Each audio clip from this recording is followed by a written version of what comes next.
Go! The production stage involves the shooting of the script. During the production stage, it's important to manage your time well. Time is usually limited for the shooting of a video, and it's important to get the shots and performance that you need for the finished product. As a producer and a director on this, there was a conflict because as a producer I had to stick to a schedule and a specific timeline that we've set out to do the shoot and a budget. But then as a director, when I was making the program, I'd want to spend an extra take, have an extra few takes for every shot to try and make sure that I was getting the performance that I wanted or the shot that I wanted. So that conflict was very interesting, and it was hard to sort of solve the two, I guess. So you have to come up with a compromise in between. The director works closely with the actor to make sure that they get the best performance. Lee Tilson was both the camera operator and lighting director for the language of film and television.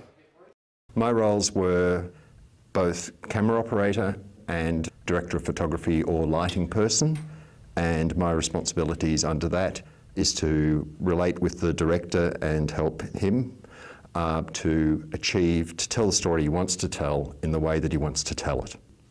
So you get the script. In this case it was fantastic. We had excellent storyboards, and you go through that with the director and get an understanding of, also by discussions of how it's to be told, the moods, the colours, the atmospheres, and then try and realise that. Making sure that good sound and dialogue was recorded was extremely important. Wayne Martin was a sound technician for the language of film and television. Once the director and the camera person decides on the scene and what they need from the scene, the sound man will get into position and set levels, get the actor to go through the lines once, do a rehearsal to get proper audio levels. Things to be aware of when choosing the position of a microphone are firstly lighting. You don't want to be casting any shadows. The second thing is clarity of the audio. You want to get as close to the actor's mouth as possible.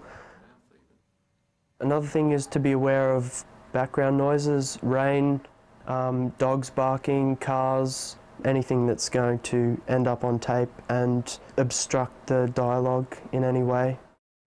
It is important that the producer's plan and shooting schedule are followed as closely as possible. With this production, the director, Michael, made it quite easy and quite good for me. When we collaborated, he had the storyboards. We could go through the script, the storyboards, and discuss what he wanted. He also had a very clear idea in his head and knew the circumstances of what it was possible to achieve in the time frame from that script. Most of the problems I had was with Michael as the producer, because it's to do with a lack of equipment, a lack of personnel, and a really short time constraint. And I think even he was torn between, we want to take more, we want to get the spot-on performance as a director, but as a producer he had to be aware that the actors were getting tired, the crew was getting tired, the budget couldn't afford to shoot all night, and there was a whole lot of other pressures that he had. Scenes generally require careful construction. They normally involve more than a case of simply shooting a scene as it happens and then moving on. A variety of camera angles are usually needed, as are various cutaways, which are shots of different things in or relating to the scene. When we were shooting the chase scene, we had about 4 hours to shoot there were probably about 20 shots that would be then edited down to the 40 seconds that you see at the end. So sometimes it meant that I'd get maybe 2 or 3 takes. Sometimes I didn't like a specific camera movement maybe, or her expression on her face or something like this. So sometimes we would shoot 6 or 7 takes. Other times we'd get it in the first take. But an important point is though, sometimes if you do get it in the first take, I'd say recommend go for just a safety take, take another one, just in case something's gone wrong. We said before that when scheduling a shoot, it is important to leave as much flexibility in the schedule as possible. Things don't always go to plan. Safety issues are of critical importance because quite a few people have died on film sets, particularly when we're dealing with lighting. There's electricity, if there's any water near it, there's cables, you can get burnt quite easily, lights explode if they're bumped.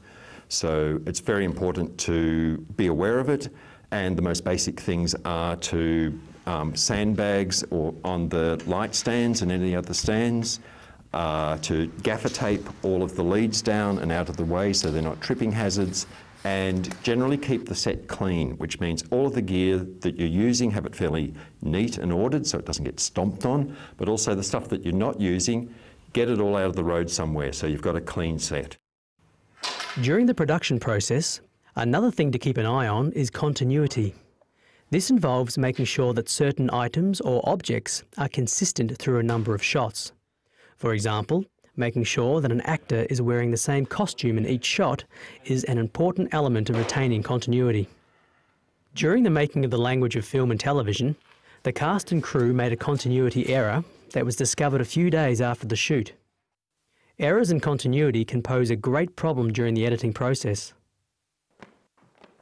Because we had no one actually keeping an eye on the small details, there's this one scene, for instance, where she comes, Judy, the main actor, comes out of an edit room and she's not holding some folders. And in the next shot, she turns a corner and she's holding some folders against her chest. And that continuity was broken there. So I had to sit down and try to work my way around it.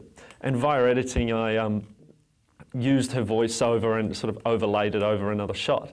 And then when I showed Mark, the executive producer, he actually thought that, no, look, let's actually keep the discontinuity in the shots. And he thought, well, look, they'll probably not notice it. And if they do notice it, it's a good example of discontinuity. So it's a good example to show that you actually have to keep an eye on all these small details too.